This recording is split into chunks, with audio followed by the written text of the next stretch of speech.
Hi, I'm David Johnson, and this is Verse by Verse.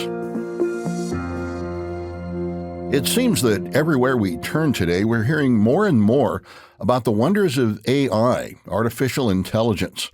Some are predicting it will completely change our world for the better, discovering new medicines, solving age-old, seemingly insoluble problems, and doing things we as humans are incapable of achieving on our own.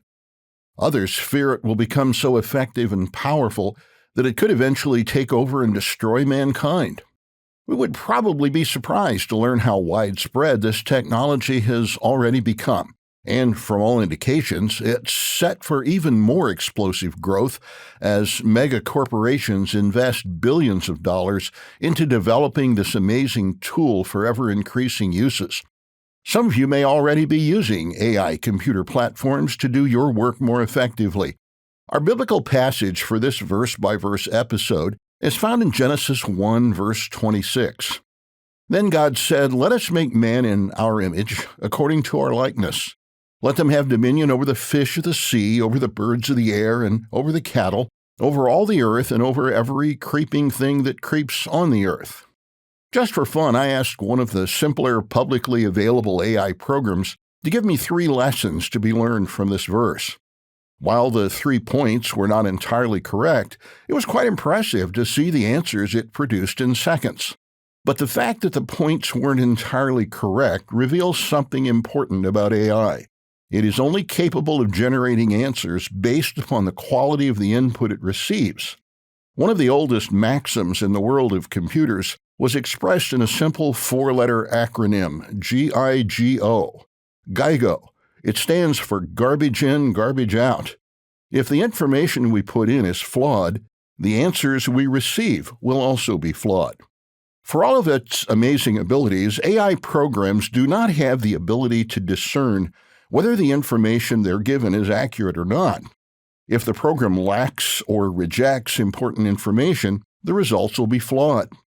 Likewise, brilliant researchers who reject the idea that humans are the product of the mind of a magnificent creator struggle to explain human consciousness and thought. They reason that all thought must be explainable in physical terms. They believe, without being able to prove their beliefs, that all human reasoning and thought is nothing more than a series of random chemical and electrical processes in the brain. Since conscious thought is so difficult to explain in purely physical terms, one of the more recent theories is that all matter, rocks, dirt, raindrops, all matter, has some level of consciousness. An article from a recent edition of Nautilus magazine put it this way: "The possibility that consciousness itself isn't anything physical raises burning questions. Science explains the natural world by physical principles only.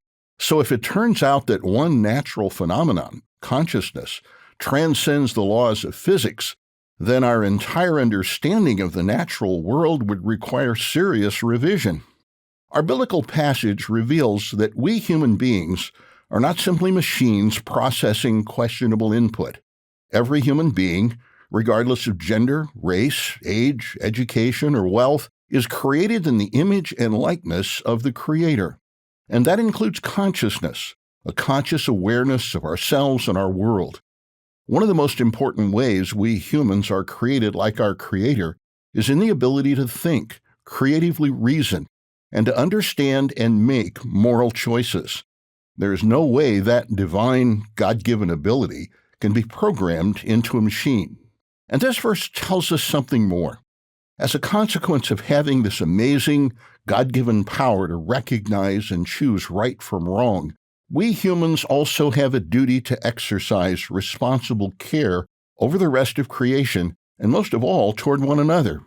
Whoever you are, regardless of your current situation, you have a right to expect me to treat you with respect and integrity. If I fail to do that, I'm not only disrespecting you, I'm disrespecting the God who created you. And equally, I have the right to expect respect and integrity from you, because you and I are created in the image and likeness of the same God. Artificial intelligence programs will never fully grasp that concept and its implications, but you and I must, if we're ever going to reach God's goal of transforming mortal humans into His own image and likeness forever. Verse by Verse is a companion podcast to the Daily Bible Verse blog, which you can find on the Life, Hope, and Truth Learning Center. Check out the show notes for more.